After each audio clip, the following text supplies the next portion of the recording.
গতদিন একজন কৃষকের বক্তব্য শুনছিলাম। সেখানে বলা হচ্ছে আহ, যে আগে সরকার হচ্ছে কোনো কথাই শুনতো না, এখন কথা শুনে ঠিকই কিন্তু কোনো কানে নেয় না। অবস্থা এরকম হয়ে দাঁড়িয়েছে। এই সরকারের বোঝা তো জনগণ। একটা নির্বাচনকালীন বিগত ফ্যাসিস্ট রেজিমের সময় যে নির্বাচন ছিল, সেই নির্বাচনের পরেও তার জায়গা থেকে আসলে এত কিছুর পরেও এই অন্তর্বর্তীকালীন সরকারের মুহূর্ত নির্বাচনের বাদ দিয়ে সব থেকে বড় বৈধতা দিচ্ছে জনগণ। তো সেটিকেও যদি ধরে রাখতে না পারে, তাহলে এর থেকে বড় ব্যর্থতা আর কিছু নাই। আমি চাইবো না বাংলাদেশের সার্বভৌমত্বের প্রশ্নে, এটা আমেরিকা হোক, চায়না হোক, কিংবা জাপান হোক, ইন্ডিয়া হোক, যে কেউ বাংলাদেশের সার্বভৌমত্বের প্রশ্নে যে কেউ কোনোভাবে কোনো সুযোগ সুবিধা নেক এবং সেখান থেকে বাংলাদেশের সার্বভৌমত্ব ক্ষতিগ্রস্ত হোক। দেখুন, প্রথম বিষয় হচ্ছে যে গতকালকে হাসনাতের এই বক্তব্যের পরে বেশ কয়েকটা ইস্যু কিন্তু সামনে চলে আসে। আমরা তো জানি যে এখন রাজনৈতিক জায়গা থেকে যে ধরনের মোড় নিয়েছে, কেউ একটা কথা কোট করার সাথে সাথে সেটার এগেনস্টে তার যত সব প্রমাণ দিয়ে আছে সবকিছু জনগণ ঘেটে ঘুটে সবকিছু বের করে সামনে নিয়ে আসে। হাসনাতের এই বক্তব্যের পরেই বেশ, এটা এর আগেও আসছে, দুই তিনবার ন্যারেটিভের মধ্যে উঠে আসছে। গতকালকেও আবার এই বক্তব্যের পরে আসছে যে আওয়ামী লীগের টাকায় বিএনপি হবে, এরকম একটা কথা ছিল। সেখানে হাসনাতের এই বক্তব্যের পরে সে শ্রমিক লীগ নেতার বাসায় আশ্রয় নিয়েছে, এবং সে জানাতেন একজন শ্রমিক লীগ না, যথেষ্ট একেবারে বড় পর্যায়েরই বলা যায় লীগ নেতা ছিল, এবং তার বাসায় আশ্রয় নিয়েছে। তার সাথে খুব অন্তরঙ্গ, একেবারে খুব আহ খুব ক্লোজ তার সম্পর্ক, এই ধরনের একটা বিষয় সামনে চলে আসছে। তো এই জায়গা থেকে এটাই নতুন নয়, এর আগে বিভিন্ন সময় সার্জিস কিংবা হাসনাদের এগেনস্টে সরাসরি এলিগেশন আসছে, অনেক কিছুর প্রমাণাদি সোশ্যাল মিডিয়াতে উপস্থাপন করা হয়েছে যে আওয়ামী লীগের পুনর্বাসন আসলে কারা দিচ্ছে, সেক্ষেত্রে তাদের সরাসরি সম্পৃক্ততার প্রমাণও পাওয়া গিয়েছে। এই বিষয়গুলো আজকে নতুন ছিল না। এই এনসিপি গঠন হওয়ার শুরুর দিন থেকেই এই চক্রাকারে এই আবর্তনটা শুরু হয়, এবং এখন পর্যন্ত এটা পরিলক্ষিত হচ্ছে। প্রত্যেক দিন একটা না একটা আহ, কোনো না কোনো একটা কমিটির মধ্যে আওয়ামী লীগের বিশাল, কয়েকদিন আগে এই যে তদবির বাণিজ্যের 450 কোটি টাকা নতুন দরবেশ বাবাজির উত্থান, সেখানে সার্ভিসের সাথে তার অন্তরঙ্গ এবং ক্লোজ মুহূর্তের বিভিন্ন সময়ের একদম তার অতি ঘনিষ্ঠ পরিচয় পাওয়া যায়। তো এই জায়গাগুলোতে আসলে বিএনপির জায়গা থেকে, তো বিএনপি একটা বহু প্রাচীন রাজনৈতিক দল, তো সেই জায়গা থেকে তাদের অবস্থান থেকে তাদের কি ধরনের ডিপ্লোমেসি বা ডিপ্লোম্যাটিক্যাল সম্পর্ক, সেটাকে আমরা ক্রিটিসাইজ করতে পারি, কিন্তু সেখানে সেটা করার আগে আমি আমার নিজের অবস্থানটা কতটুকু শক্ত রাখছি সেই বিষয়টি সামনে আনা জরুরি।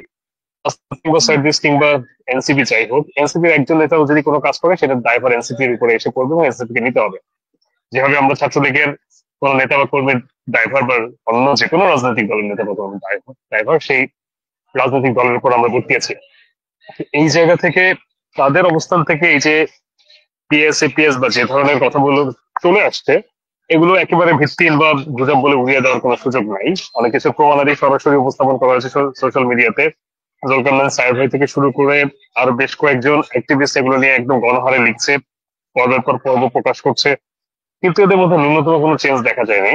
অর্থাৎ আমি শুরুতে আপনার বেশ কয়েকটা লাইভে বলেছি, নতুন আর একটা স্বৈরাচার নামান্তর হচ্ছে কিনা। গতদিন একজন কৃষকের বক্তব্য শুনছিলাম।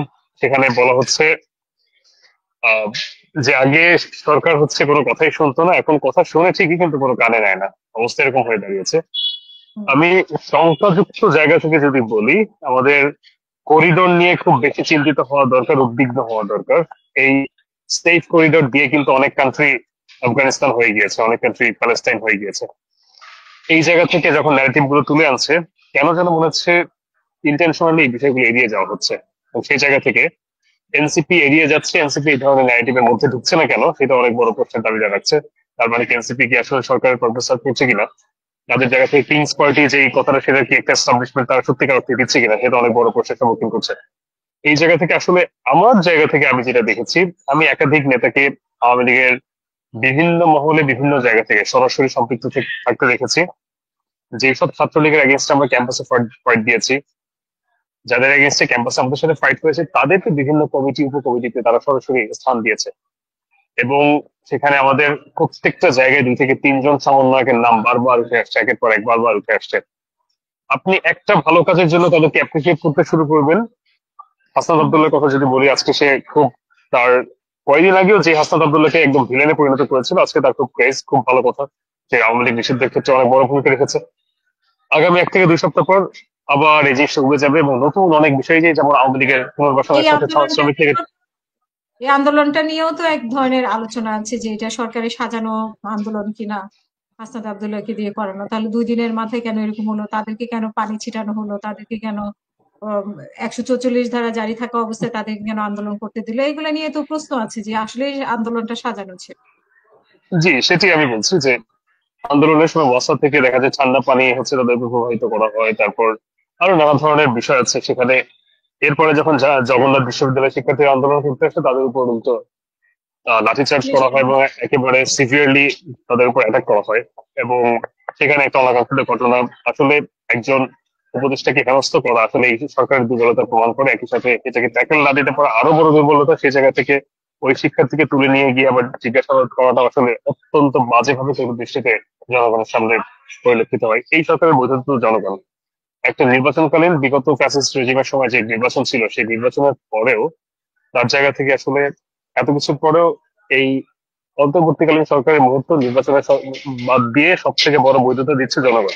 তো সেটিকেও যদি ধরে রাখতে না পারে তাহলে এর থেকে বড় ব্যর্থতার কিছু নাই। আমি এর জন্য যেটিকে দায়ী করব সেটির কারণ হচ্ছে একটি, যে আন্দোলনের যারা স্পিরিট ছিল, যারা স্পিরিচুয়ালি যারা এই আন্দোলনের সাথে কানেক্টেড ছিল, তারা সত্যিকার অর্থে আন্দোলন থেকে অনেক দূরে সরে গিয়েছে। তাদেরকে মাইনাস করা হয়েছে, বিভিন্নভাবে বিতর্কিত করা হয়েছে, যেভাবে আপনি দেখেছেন যে আমাকে বিতর্কিত করা হয়েছে। এই যারা আন্দোলনের মূল প্রাণকেন্দ্র ছিল, এরকম অনেক অহরহ ছিল যারা, তারা বিভিন্নভাবে আন্দোলন থেকে বিভিন্নভাবে তাদেরকে মাইনাস করে দেওয়া হয়েছে বিকজ অফ এই সার্জিস হাসনাত গংদের ইনসিকিউরিটির কারণে। তাদের একের পর এক আলিশান বাড়ি, এই যে জমিদারের নাতি বলে সার্জিসকে যেভাবে ইয়ে করা হচ্ছে, হেনস্থা করা হচ্ছে। আমি এই হেনস্থা আমি নিজে করবো না জমিদারের নাতি বলে। তার ফ্যামিলি ব্যাকগ্রাউন্ড কি সেটা আসলে সেটা দিয়ে তাকে জাজ করার কোনো সুযোগ নাই, কিন্তু হুম। যেই কারণে বা যেই বিষয়ের উপর, বিষয়বস্তুর উপর ভিত্তি করে তাকে এই ধরনের কথা বলা হচ্ছে, সে কি সেটি সদুত্তর দিতে পেরেছে বা কোনো উচিত জবাব দিতে পেরেছে? আমার মনে হয় না পেরেছে, এবং সে এই জায়গা থেকে সম্পূর্ণ এড়িয়ে গিয়েছে। এবং সে সে লম্বা একটা সময় সোশ্যাল মিডিয়া থেকে একেবারে ম্লান হয়ে গিয়েছিল। তো এই জায়গা থেকে এগুলো স্কিপ করার আসলে সুযোগ নাই, বরং এই সিচুয়েশন আরো ওর্স হবে। আমি চাইবো না বাংলাদেশের সার্বভৌমত্বের প্রশ্নে, এটা আমেরিকা হোক, চায়না হোক, কিংবা জাপান হোক, ইন্ডিয়া হোক, যে কেউ বাংলাদেশের সার্বভৌমত্বের প্রশ্নে যে কেউ কোনোভাবে কোনো সুযোগ সুবিধা নেক এবং সেখান থেকে বাংলাদেশের সার্বভৌমত্ব ক্ষতিগ্রস্ত হোক, সেটি কোনোভাবে চাইবে না। সেটি আমাদের বেশ, আপনার কথা সীমান্তে। শুনতে